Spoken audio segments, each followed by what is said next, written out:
हिंदी ना ले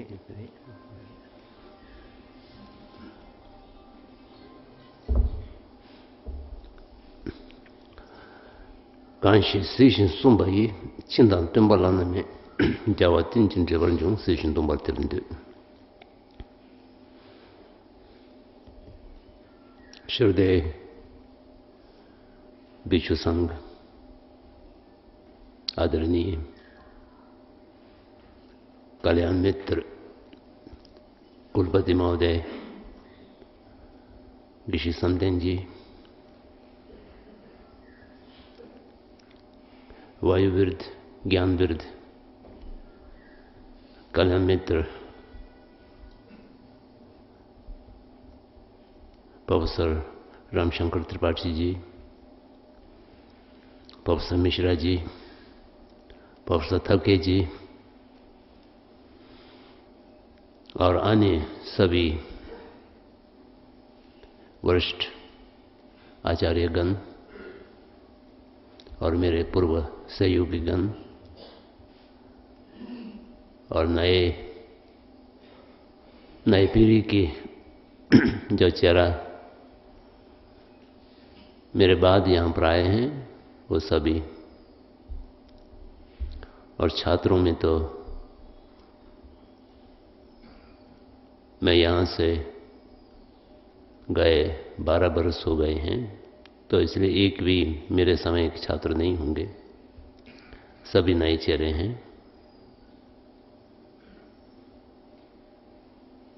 सबको आज यहाँ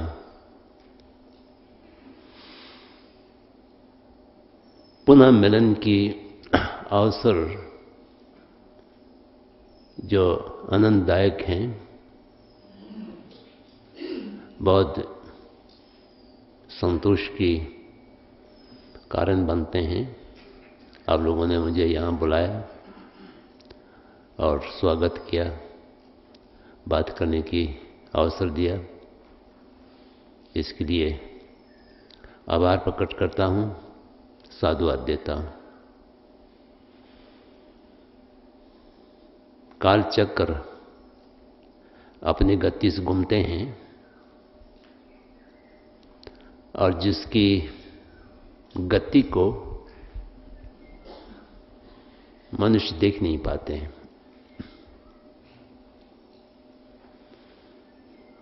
जब देखते हैं तो बहुत आश्चर्य होता है। काल शक्तिशाली हैं, निरंतर भी हैं और उपयोगी भी हैं।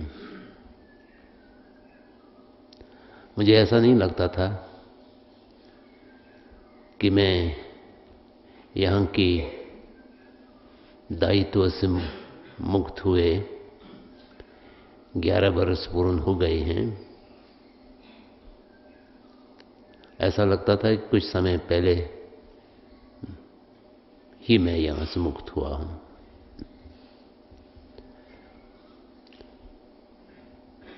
मनुष्य की परिकल्पना में बहुत कुछ आते रहते हैं और कल्पना की धरातल पर होने के कारण उस सत्य से ज़्यादा संबंध नहीं होता है। ये मुझे कई बार अनुभूति हुआ। उदाहरणतः पिछले 2-3 वर्षों से मुझे ऐसा लगने लगा कि धर्मशाला की कार्य से जब मुक्त हो जाऊंगा और किसी भी पद पर नहीं रहूंगा, तब मेरे पास बहुत सा समय होंगे और स्वतंत्रता भी होंगे। अपने मर्जी की काम करूंगा, आराम करूंगा, लोगों से मिलूंगा, इत्यादि इत्यादि। यही विचार मेरे मित्रों के मन में भी थे। सब कहने लगे कि अब आपको समय मिलने वाला है। गत 2010 की सितंबर और अक्टूबर मास में कुलपति जी से मेरे मुलाकात बीर में हुआ। तो उस समय उन्होंने कहा कि आप अगले साल आप सेवा मुक्त होने वाले हैं, तो आपके पास बहुत समय रहेगा, कम से कम न्यूनतम 2 सप्ताह के लिए सारनाथ में रहिए और बहुत सा कार्यक्रमों के आयोजन करेंगे, पुराने मित्रों से मिलेंगे। मैंने बिना सोचे कह दिया हाँ हाँ ठीक है, 2 सप्ताह रहेंगे। मुझे ऐसा लग रहा था कि अब उसके बाद तो मैं 2 सप्ताह रहूं, 3 सप्ताह रहूं, मेरी मर्जी है, मैं रहूंगा।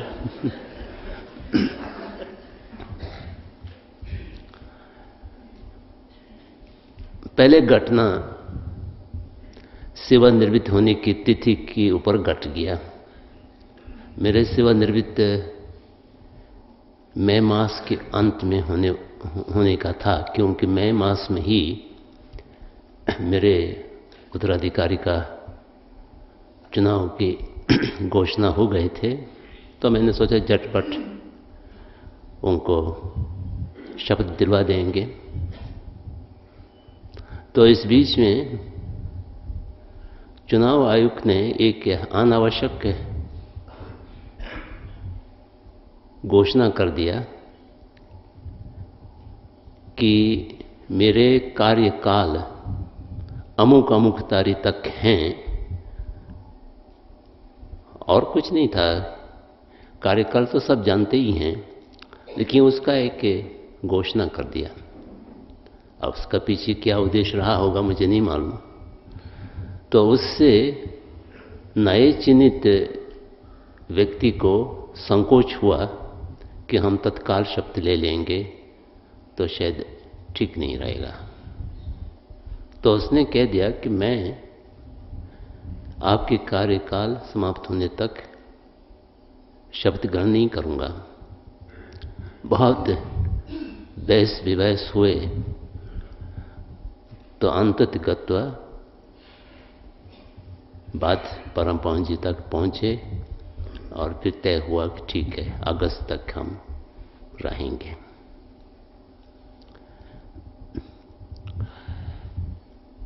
मई के अंत में तुरंत कार्यभार स्थानांतरित हो जाता, तो एक पद्धति के अंत और एक नए पद्धति के शुरू में अच्छा रहता। और उस हिसाब से मैंने अपने सारे समय सारणी में बना रखा था कि जून में मैं ये करूँगा, जुलाई में ये करूँगा, अगस्त में ये करूँगा, इत्यादि इत्यादि। तो सब चौपट हो गए।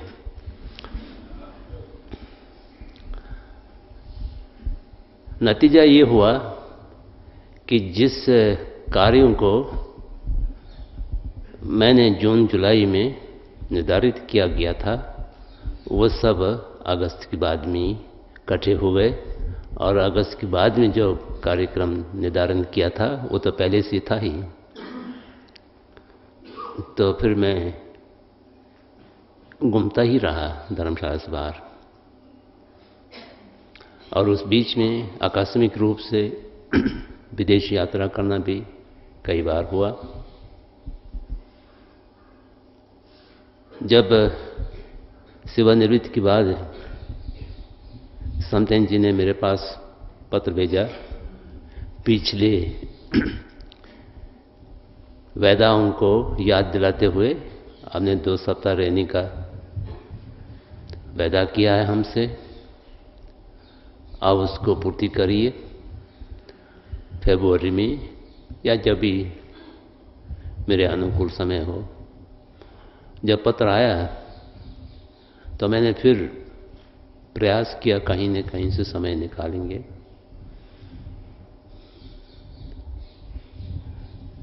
बहुत दिनों तक मैंने पत्र का उत्तर नहीं दिया।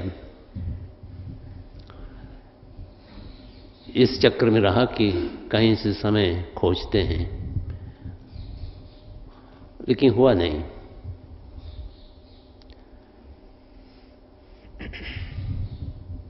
नवंबर में धर्मशाला में 4-5 दिन ही रहना हुआ।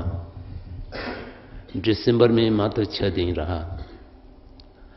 जनवरी में आकर के 8 दिन शायद धर्मशाला में रहा, बाकी सब बाहर ही बाहर घूमते रहे। फिर मैंने इनको पत्र लिखा, कुछ दिन पहले की बात है, कि 2 सप्ताह वाले तो आप नहीं होंगे। अगर 3 दिन के लिए आपको स्वीकार हो तो मैं 16 तारीख को 16 फरवरी को पहुंचूंगा। अगर ये 3 दिन आपके उपयोगी ना समझें तो फिर अगले साल हम लोग सोचते हैं। तो अगले साल आने वाले हैं, उसको टाल सकते हैं।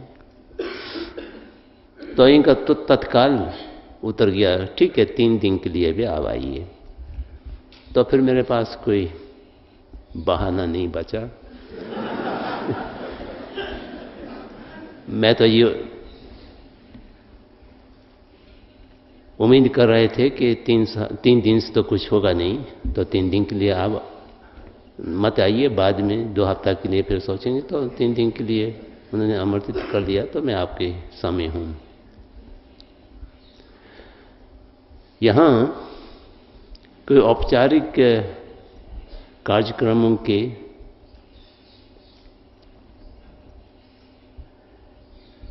मेरे अपेक्षा नहीं थे। कुछ विषय पर हम लोग चर्चा करेंगे जैसा कल हुआ था, लेकिन इस समय बहुत औपचारिक रूप से हम लोग बैठे हैं, तो मैं भी प्रयास करूंगा कुछ औपचारिकता से बात करूं। आपकी तारीफ करते हुए और शाबाश देते हुए।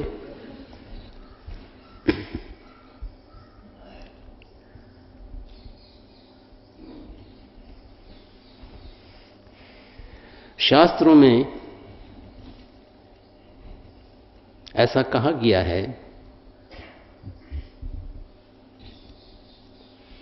धार्मिक साधक लोग एक जगह पर बहुत दिनों तक नहीं रहना चाहिए, और जिस जगह को छोड़ देते हैं वहां पर दोबारा नहीं जाना चाहिए। ये बौद्ध और वैदिक दोनों शास्त्रों में इसका वर्णन है।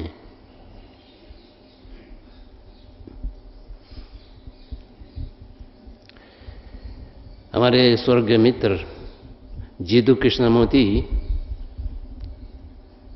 अपने कार्यकर्ताओं को कभी कभी बहुत आकस्मिक रूप से निष्कासित कर देते थे और दूसरा जगह स्थानांतरित कर देते थे।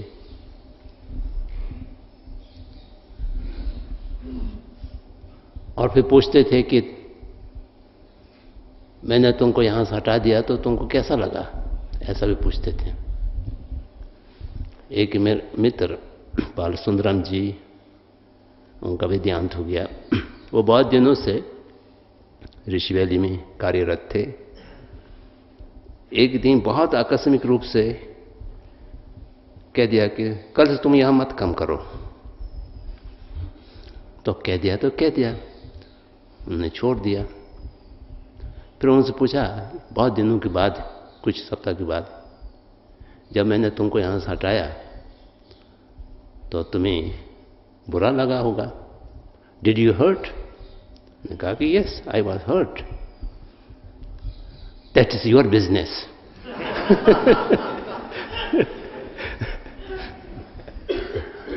वो तो धार्मिक आचार्य थे, उनके लिए ऐसा ही कर रहे होंगे। फिर कह दिया कि in future you don't come to this school, कोई दूसरा जगह पर काम करिए। 2001 में 3 दशक पूर्ण करके मैंने इनको अपना दायित्व दे करके यहाँ से गए। तत्काल तो मैंने जा नहीं पाया था, कुछ दिन रहा, उसके बाद में गए। तो मैंने किसी से कहा तो नहीं, मन में ये सोचा कि आप दोबारा यहाँ नहीं आना चाहिए। मैं सारनाथ को भूल जाऊं और सारनाथ मुझे भूल जाए, कोई अवशेष दोनों तरफ से यहां पर ना रहे। लेकिन वो सोच पूरा नहीं हुआ। हमारे गुरु तुल्य स्वर्गीय प्रोफेसर A.K. शरण जी की 80वां जन्मतिथि का स्वागत समारोह यहां होना तय हुआ, तो मुझे यहां वापस आना पड़ा। उनकी उस समारोह में नहीं रहना उनके लिए भी ठीक नहीं था, मेरे लिए भी ठीक नहीं था। तो मैं फिर आया और यहां पर वो समारोह संपन्न हुआ। तो इसलिए पहला सोच वहां से बिगड़ गए। तो फिर कई बार परम पवन जी के साथ भी आना पड़ा और उसके बाद में भी 1-2 बार मुझे यहाँ आना हुआ। लेकिन उन सब की आने से आज का आना थोड़ा भिन्न करने के प्रयास था कि इस बार थोड़ा स्थिर होकर के, बिना कोई जल्दबाज के, बिना कोई आधुनिक सभ्यता की गति के साथ। आधुनिक सभ्यता में तो हर चीज हर भर में होता है। जितना गति होता है उतना अच्छा समझा जाता है। गति के साथ क्षमता को नापा जाते हैं। Today the efficiency is being measured by speed only, nothing else. तो बिना गति की यहाँ को स्थिरता से हम लोग परस्पर संप्रेषण करने की विचार तो था, वो भी हुआ नहीं। लेकिन इस समय है तो कुछ औपचारिकता, लेकिन उसके बीच में थोड़ा स्थित होकर के, स्थिति प्रज्ञान की धरातल पर बैठकर कुछ संस्मरण, कुछ विचार या कुछ अनोद विनोद करने की इच्छा हो रहा है।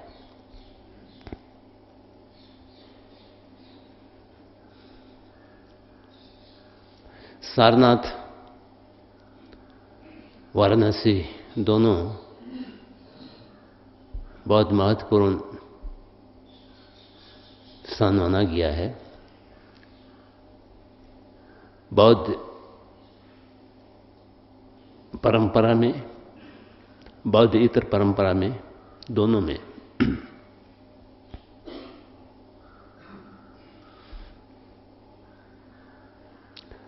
कई लोग पूछते हैं मुझे, तथागत सम्यक संबुद्ध बुद्ध गया में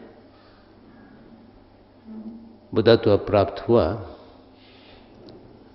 तो वह धम्मचक्र परिवर्तन करने के लिए इतना दूर पैदल चल करके सारनाथ आने की क्या आवश्यकता थी? वहां पर ही धर्मचक्र परिवर्तन कर देते। बुद्ध गया यहां से क्या काम था? लेकिन वहां पर धर्मचक्र परिवर्तन नहीं हुआ। वो सारनाथ चल करके शायद 8 दिन या 7 दिन उनको मार्ग में लगा, चंदौली से होते हुए और फिर राजघाट में गंगा पार करते हुए बड़े कठिनाई सारनाथ में पहुंचे। तब जाकर के धर्मचक्र परिवर्तन हुआ। तो इसलिए सारनाथ कुछ विशेष, सारनाथ के स्थान अपने पर कुछ विशेष गुण रखते होंगे, इसका अनुमान लगाए जा सकते हैं।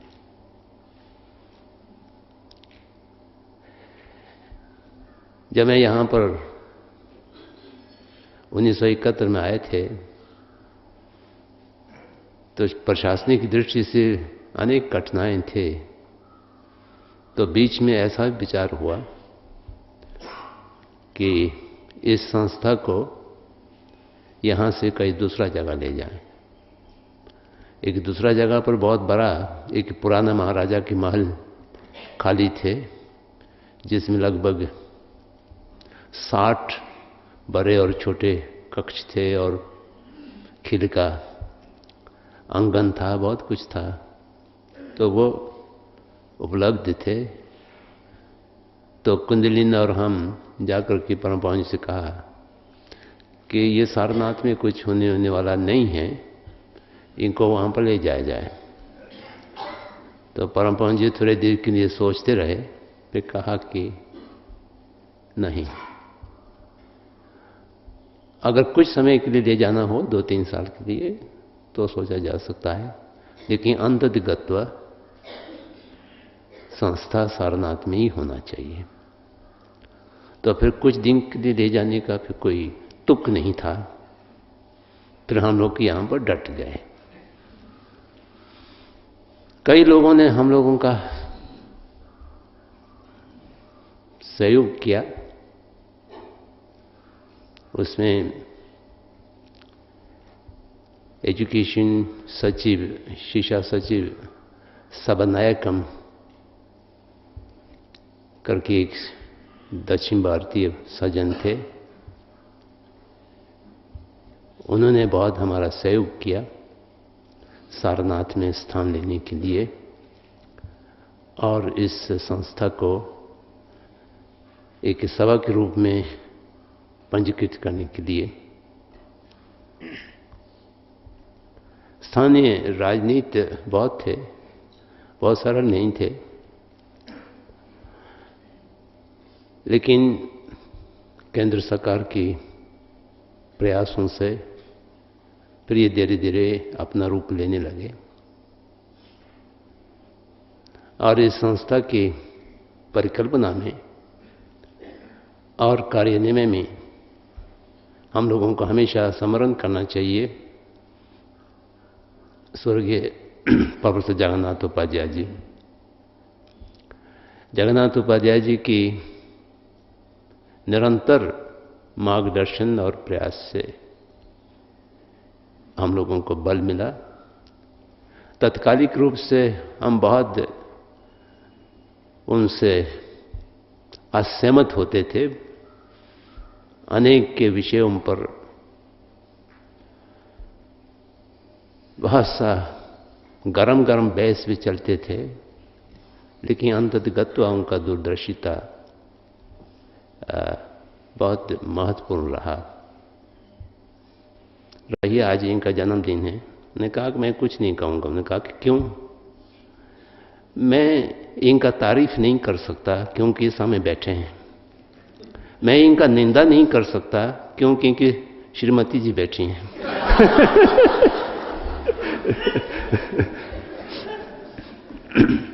तो उस तरह से रामशंकर जी का मैं प्रशंसा और निंदा नहीं कर सकता हूं। एक तो वो पद्मश्री हैं और दूसरा सामने बैठे हैं, और निंदा भी नहीं कर सकता क्योंकि छात्र लोग बैठे हैं।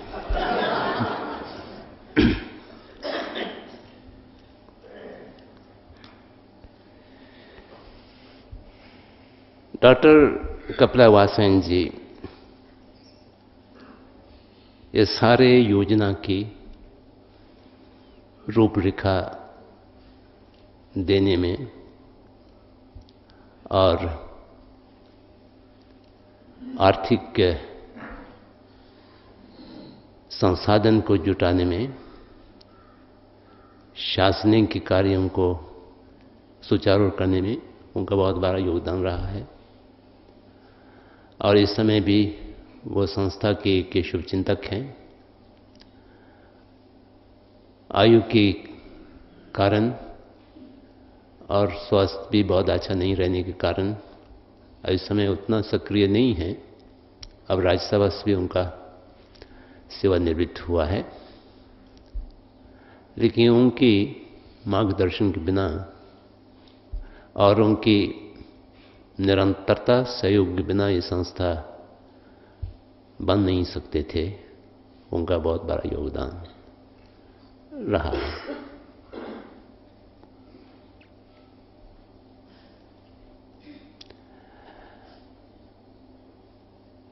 जब इस संस्था का थोड़ा बहुत रूप अपने स्थान पर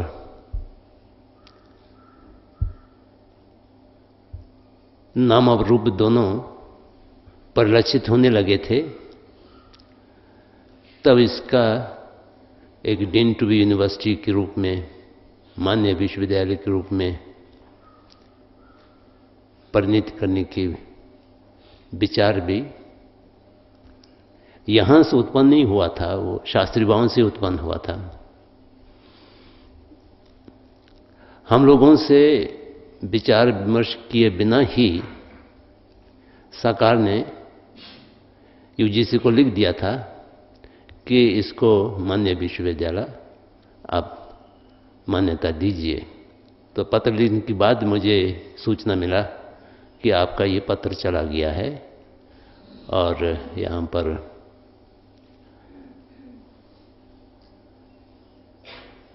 परीक्षक समिति आने वाले हैं, उसके तैयार करें। तो उस कमेटी में कुछ ऐसे लोग नियुक्त हो गए थे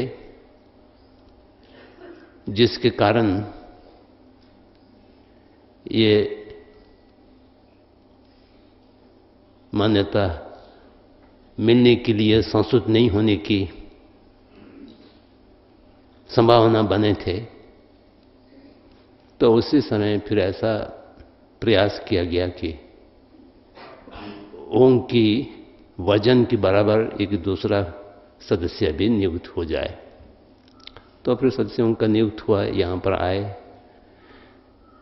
4 महीने के अंदर अंदर वो सारा कार्य पूरा हुआ और मान्य विश्वविद्यालय की मान्यता इसको 88 में मिल गए थे। तब से ये सही दिशा में और सही गति से आगे बढ़ रहे हैं। हमारे सामने कोई ऐसा उपलब्धि या परिणाम जिसको गिना जा सकते हैं, ऐसा तो शायद कम ही है या ज़्यादा भी हो सकता है, लेकिन हमको तो कम ही लगता है। लेकिन इसका एक अदृश्य परिणाम है। वह अदृश्य परिणाम संपूर्ण बौद्ध अध्ययन की जगत में, शैक्षणिक बौद्ध अध्ययन की जगत में इसका एक विशाल प्रभाव मंडल बने हैं, उसको पहचानने की आवश्यकता है।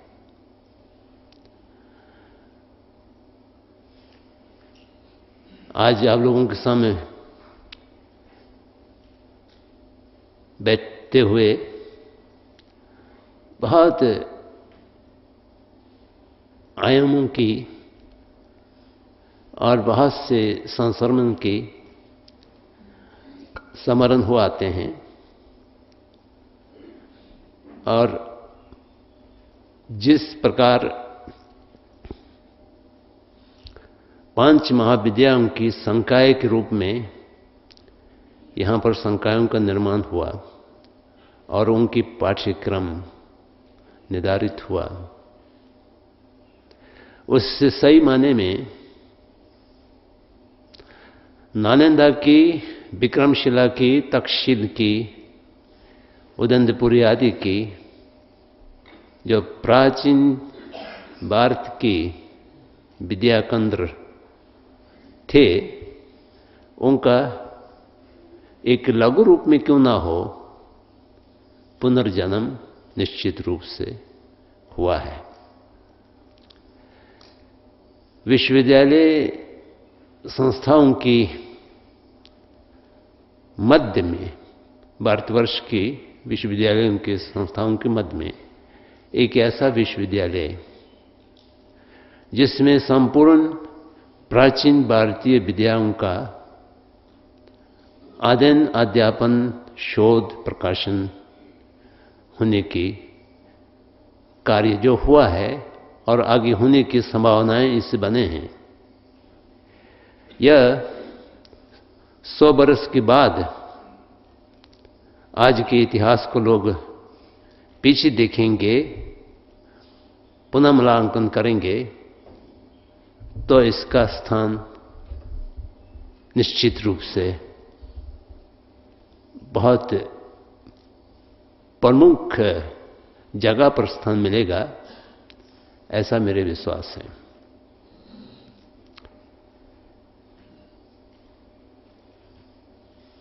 जो कार्य इस संस्था में हो रहा है वो आपको तत्कालिक रूप से महत्वपूर्ण देखते हो या अनावश्यक देखते हो, क्योंकि मुझे दिन भी याद है जब हम लोग शुरू में इसको संस्था विकसित करने के प्रयास कर रहे थे, तो भारत सरकार के एक संयुक्त सचिव आए थे यहां पर देखने के लिए।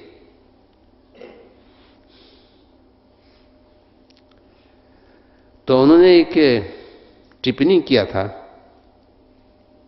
क्योंकि उस समय अधिकांश छात्र भिक्षु लोग थे या सेमिनरी लोग थे, परिविजित लोग थे। उसने तिब्बत मंदिर में किस अपने अन्य सहयोग से वो कह रहे थे कि क्या ये संस्था बनाने जा रहे हैं कि मठ बनाने जा रहे हैं।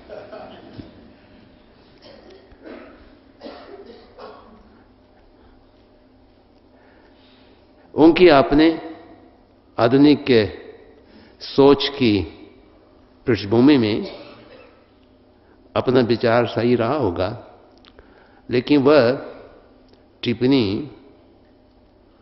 मुझे बहुत अजीब सा लगा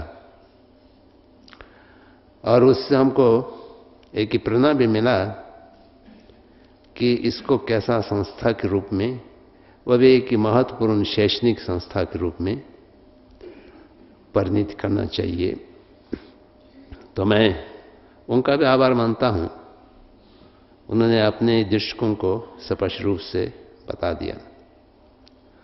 कपिला जी को भी यहाँ के लोगों ने चुनौती दिए थे कि हम देखेंगे कि आपका सारनाथ में कैसा झंडा गाड़ते हैं, तो उससे भी उनको प्रेरणा मिले। तो आज इस यात्रा में हम लोग काफी आगे पहुंचे हुए हैं। जब मैं यहां पर थे प्रारंभ में ही हम लोगों के मन में पुनरुद्धार ग्रंथों का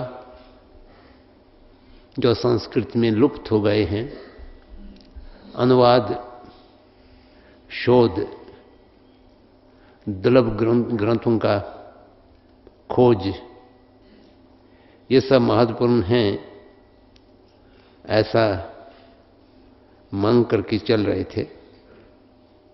लेकिन उसके लिए कार्यकर्ता का बहुत कमी था। पूर्व मध्यमा से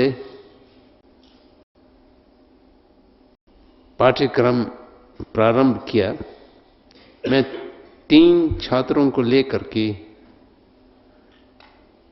परम पावन जी को दिखाने गए थे गोरखपुर में। उस समय परम पावन जी गोरखपुर आए हुए थे। वो 3 छात्र हमारा बीज छात्र या बीज मंत्र की तरह हैं। तीनों में से 2 यहां पर मौजूद हैं, एक अभी उपस्थित नहीं है। समतेन जी एक थे, नमडुल जी दूसरे थे, लोसानोग शास्त्री जी तीसरे थे। मैं उनको इसलिए ले गया था कि सोलिनेस सिंह को संस्कृत और तिब्बत में काम करने के लिए कठोर मार्गदर्शन दें, जिससे ये इधर उधर ना भागें। क्योंकि उस समय ऐसा बहुत अफवाह प्रचलित थे कि संस्कृत एक मरे हुए भाषा है। इसका आज कोई प्रासंगिक नहीं है। जो संस्कृत प्रासंगिक नहीं है, तिब्बती भाषा कहाँ से प्रासंगिक हो जाएंगे। तो ऐसा परिस्थिति में लोगों को नॉन कमर्शियल, जो व्यवसायी भाषा नहीं है और जिसकी सारे वांग्मय अधिकांशतः आध्यात्मिक या साहित्यिक में हैं, जो जिससे तत्कालिक रूप से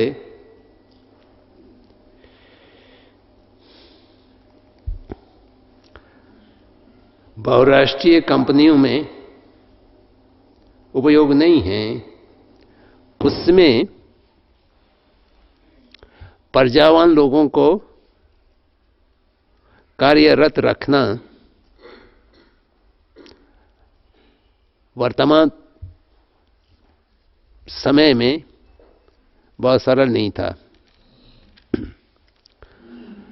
मुझे बहुत संतोष है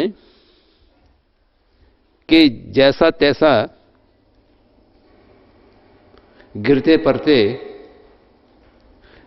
पड़ते हमारा साथ चलने वाले में बहुत लोग यहां पर उपस्थित हैं।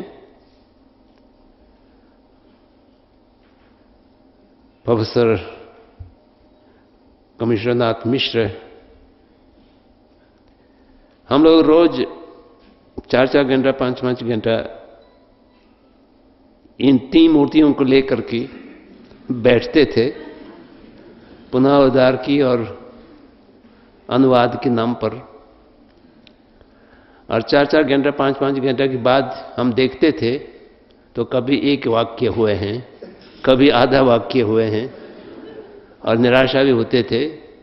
चाय पीते चले जाते थे और कुछ करते थे, नतीजा बहुत कम दिखाई देते थे। लेकिन ये सब करते हुए आज मुझे संतोष है कि पुनरुद्धार के विभाग, अनुवाद के विभाग, दुर्लभ बौद्ध ग्रंथ के विभाग, ये काफी आगे निकल गए हैं और उसमें शब्दकोश की जो कम हुआ है वह तो एक अद्भुत चीज है। एक आदमी के प्रयास पर इतना विशाल कम कर गए।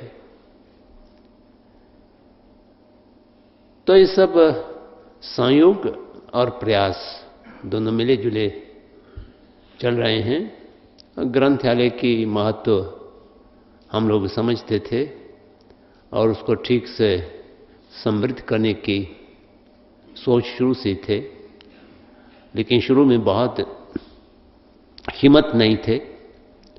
आर्थिक संसाधन कितना होंगे कितना नहीं होंगे। मैंने यहाँ से सेवामुक्त होने के पश्चात भी समतेन जी मुझे बताते रहते हैं, ये हुआ ये हुआ ये हुआ और ये कर रहे हैं। मैं नहीं चाहते हुए भी ये हमको बताते रहते हैं, कभी दूरभाष से, कभी पत्र से, कभी मिलने पर। तो इसलिए मैं यहाँ की सारी गतिविधियों से अवगत हूँ। तो इसलिए मुझे संतोष है। उससे आगे फिर मैंने पहले कहा, जो समय बैठे हुए लोगों का प्रशंसा करना थोड़ा कठिन होते हैं, लेकिन मैं इतना कह सकता हूं कि मैं पूर्ण रूप से इस संस्था की गतिविधियों की, विकास की और आने वाले समय में 5 वर्षीय योजनागत और जो स्थायी रूप से जाने वाले कार्यक्रम, दोनों बहुत अच्छे हैं और इसलिए आपको साधुवाद देता हूं। और छात्र लोगों की अध्ययन के स्तर और ऊंचा होना चाहिए। इसका अर्थ ने ये नहीं निकालना चाहिए कि अभी सत्र अच्छा नहीं है। मैं ये कह रहा हूं इसको और उत्तर उत्तर उत्तर ले जाना चाहिए, ऊंचा होना चाहिए। अब इस समय मुझे जानकारी नहीं है आप लोग किस उद्देश्य से यहां पर प्रवेश लिया है। मैं 3 दशक यहां पर रहा हूं, तो हर बरस जो छात्रों को प्रवेश परीक्षा में आते हैं तो मैं उनको संबोधित करता हूं और उनसे कहता हूं कि अगर आपको इस संस्था में पढ़ाई करके उसके आगे नौकरी करने की इच्छा रखते हो तब यहां पर प्रवेश नहीं लेना चाहिए। कुछ कम करने की इच्छा रखते हो, अपने को स्वाधीन रखते हुए, किसकी चाकरी नहीं करते हुए, स्वावलंबी होकर की कोई देश की, दुनिया की, जनता की, जगत की, विशेष रूप से अपने संस्कृति की, अपने भाषा की, अपने वांग्मय की, अपने साहित्य की सेवा करने की इच्छा रखते हो तब आपको यहाँ आना चाहिए। अन्यथा आप ये सोचें कि हमको तत्काल कोई नौकरी मिल जाएगा, हम पराधीन हो जाएंगे, कोई वरिष्ठ अधिकारी हमको कहेंगे कि ये करो ये मत करो, वैसा मैं कम करूंगा। आज की आधुनिक शिक्षा लोगों को नौकरी बनाते हैं। लोगों को नौकरी बनाने के उद्देश्य से शिक्षा देते हैं, लेकिन अंततः नौकरी मिलते नहीं हैं। मैंने एक बार कहा था भारत के विश्वविद्यालय अनएम्प्लॉयमेंट की एक बहुत बड़ा फैक्ट्री है। ये सही बात है। उद्देश्य नौकरी को लेकर के शिक्षा देने पर भी उनको नौकरी दिलवा नहीं पाते हैं। क्या कर पाते हैं? केवल इतना कर पाते हैं, उनका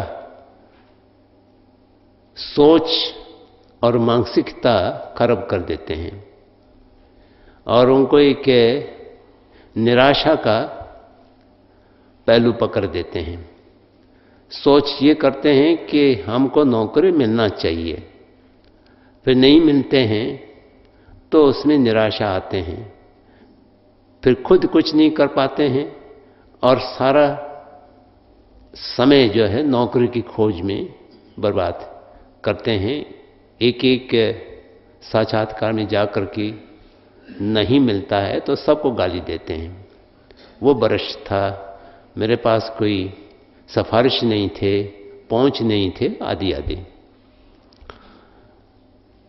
तो इससे कुछ होता नहीं है। तो मैं समझता हूं अभी जो यहां पर बैठे हुए छात्रवृंद कुछ कम करने के लिए, मालिक बनने के लिए आए होंगे तब तो ठीक है।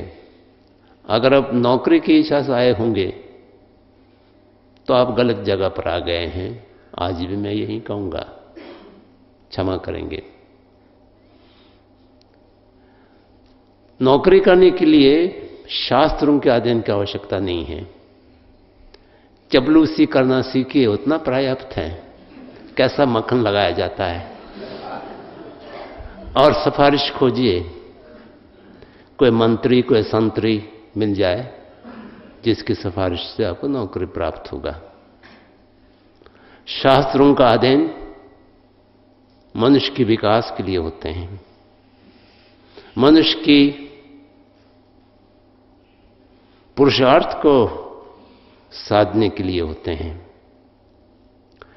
पुरुषार्थ मात्र 2 नहीं है भारतीय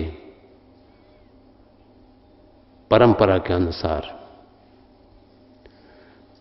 पुरुष होने के बाद यहां पर पुरुष वो उसको नहीं समझिएगा जो स्त्री पुरुष की एकांगी पुरुष। यहां पर पुरुष का अर्थ है मानव। मानव मात्र को पुरुष की शब्द से समझे देते हैं तो वह मानव होने के नाते काम, अर्थ, धर्म, मोक्ष चारों को सिद्ध करने की क्षमता रखते हैं। तो इसलिए अंतिम लक्ष्य मोक्ष है। मोक्ष प्राप्त करने के लिए धर्म को समझना होता है, धर्म का आचरण करना होता है। धर्म के अधीन काम और अर्थ का भी व्यवहार होते हैं, जिससे मनुष्य को मालिक बनाते हैं, मनुष्य को मनुष्य बनाते हैं, मनुष्य को किसकी चाकरी करने से बचाते हैं। तो ऐसा मानसिकता अगर आप में है तो आप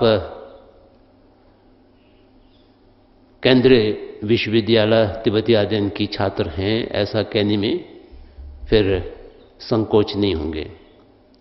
अगर आप नौकरी की खोज करने के लिए आए हुए हो तो फिर इस विश्वविद्यालय की नाम और उद्देश्य की अनुरूप नहीं है। फिर आप अपने परिचय देते समय हम बनारस में पढ़ रहे हैं इतना कहना ठीक रहेगा। इस विश्वविद्यालय का नाम ना लें। हम बनारस में तो बहुत सा संस्थाएं हैं, नौकरी के लिए तैयार करने वाले भी संस्थाएं हैं। कह दीजिए हम बनारस में पढ़ रहे हैं, उतना ही काफ़ी है।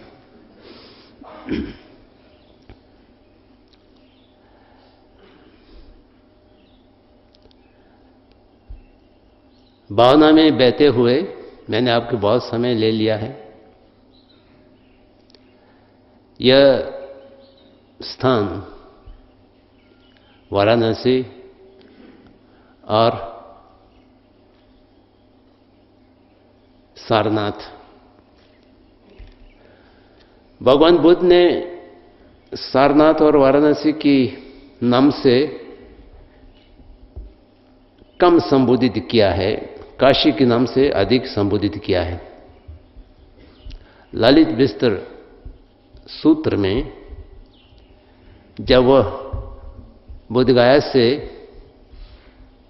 इस तरफ आ रहे थे तो उन्होंने एक बहुत लंबा गाथा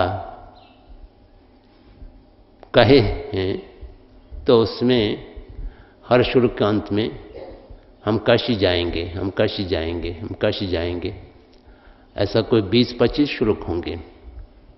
काशी की ओर प्रस्थान करेंगे और काशी जा रहे हैं। काशी का अर्थ ही प्रकाशवान, जहाँ पर अंधकार नहीं हो, जहाँ पर विद्या की रोशनी हो, उजाल हो, उसको काशी कहते हैं। मैंने अपने जीवन की सबसे लंबा समय यहाँ बिता है। 71 की 2 जनवरी को मैंने कार्यभार ग्रहण किया था संपूर्णानंद संस्कृत विश्वविद्यालय में। उस समय विश्वविद्यालय का नाम वाराणसी संस्कृत विश्वविद्यालय थे। और 2 जनवरी 2001 की शाम को मैंने इनको दायित्व सौंपा है। तो पूरा 3 दशक मैं यहाँ पर रहा हूँ। तो इसलिए मैं इस स्थल की और इस जनपद की और इस क्षेत्र की ऋणी हूँ। यहाँ पर आकर के बड़े बड़े लोगों के साथ मेरे संपर्क हुआ। यहाँ आने के कारण अच्युत पटवर्धन जैसे लोगों से मिले, जिसने मेरे राजनीतिक सोच को एक रूप प्रदान किया। जिदु कृष्णमूर्ति से मिले, जिसकी भी प्रभाव मेरे मानसिकता पर बहुत हैं। और हमारे साथी बहुत लोग थे और यहाँ के दिग्गजों का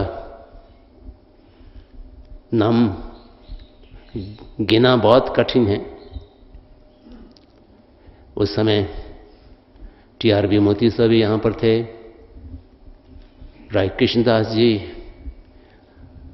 सक्रिय थे, आचार्य हजारी प्रसाद द्विवेदी जी, जिन्होंने मुझे टूटा फूटा हिंदी बोलने के लिए विवश किया, वो आज भी मुझे याद है।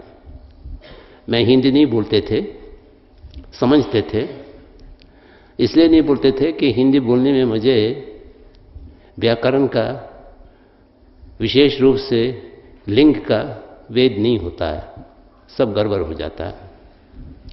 और सिम्पा दुर्ज जी, हमारा कवि टश पेंजोर जी और कवि सिम्पा दुर्ज जी अनुवाद करते थे। एक दिन आचार्य जी से मेरे बात हो रहे थे, सिम्पा जी अनुवाद कर रहे थे, वो कह रहे थे, मैं सीधे समझ रहा था, और मैं जो कहता था वो सिम्पा जी अनुवाद करते थे। तो आचार्य जी ने कहा कि आप खुद क्यों नहीं बोलते हैं? मैंने कहा कि त्रुटि हो जाते हैं, व्याकरण का मुझे जानकारी नहीं है। उन्होंने कहा कि सिम्पा जी आप हट जाइए, इनको सीधा बोलने दीजिए, जो मुंह में आए बोलिए रिम्पोची जी, व्याकरण कुछ नहीं होता है। दही खट्टा है तभी ठीक है, दही खट्टी है तभी ठीक है, जो आप चाहें वो बोलिए। तो फिर उन्होंने कई जगह मुझे बोलने के लिए विवश किया, भाषण दिलवाया।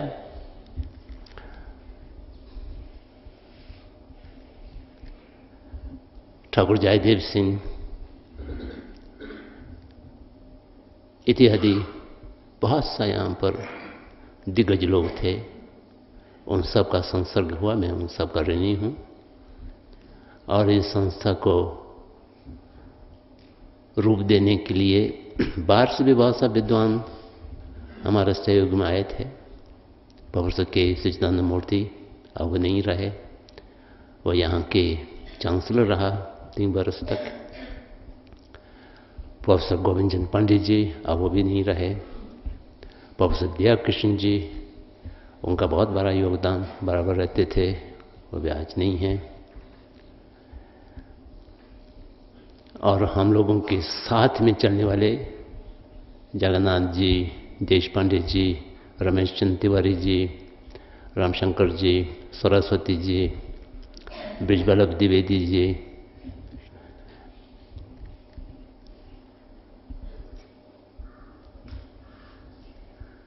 लक्ष्मीनारायण तिवारी जी, और कितना गिनूं, बहुत सा मेरे स्मरण पटल पर हैं। उन सब का योगदान इस संस्था के निर्माण में रहा है। तो हम लोगों को उन लोगों के स्मरण होना चाहिए। और परम पवन जी का इस संस्था के लिए विशेष रूप से हमेशा ध्यान रहते थे और हर कार्य में दिशा निर्देश देते थे। मैं तो समझता हूँ ये सारनाथ में नहीं रहता, यहाँ से स्थानांतरित हो गया होता तो इसका कोई नाम रूप नहीं बन पाता। वो यहाँ रह पाना भी परम पवन जी का कृपा से हुआ है। तो आप सब इस महाकार्य में, इस महायज्ञ में सम्मिलित हैं। यह अगर आप सोच सकें, आपके समझ में आवें, तो एक संपूर्ण जगत में एक विशेष सांस्कृतिक परंपरा, एक विशेष विद्या की स्रोत को संरक्षित और संवर्धन करने की ऐतिहासिक कार्य में योगदान दे रहे हैं। आप केवल यहाँ पर वेतनभोगी कार्यकर्ता या छात्रवृत्ति लेने वाले छात्र नहीं समझना चाहिए। आप एक महाकार्य की महायज्ञ के अंश पात्र मान करके अपने जीवन सार्थक करना चाहिए, ऐसा मेरे विचार हैं। और मेरे विचारों को प्रासंगिक अप्रासंगिक दोनों आप लोगों ने सुना, ये भी साधुवाद के पात्र हैं। आज शाम को भी और कल भी आपसे मिलेंगे छात्र लोगों से, और बाकी आचार्य वृंद हैं, उनसे तो शायद दोबारा हम लोगों का बैठक नहीं होंगे। मैं बहुत संतोष और तृप्त हूँ यहाँ की गतिविधियों को देख करके, और सभी पात्रों को, पात्र बहुत हैं, अनेक अनेक रूप में अपने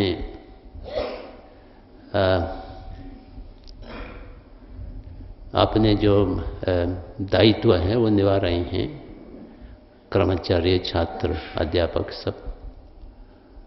उन सबको मैं साधुवाद देता हूँ। अब मुझे यहाँ बुलाया, स्वागत किया और बात करने के लिए अवसर दिया। अब ये मैं नहीं कह सकता हूँ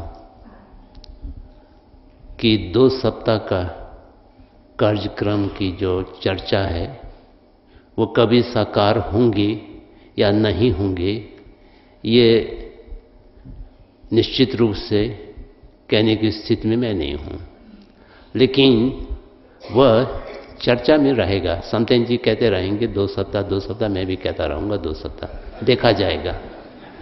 धन्यवाद।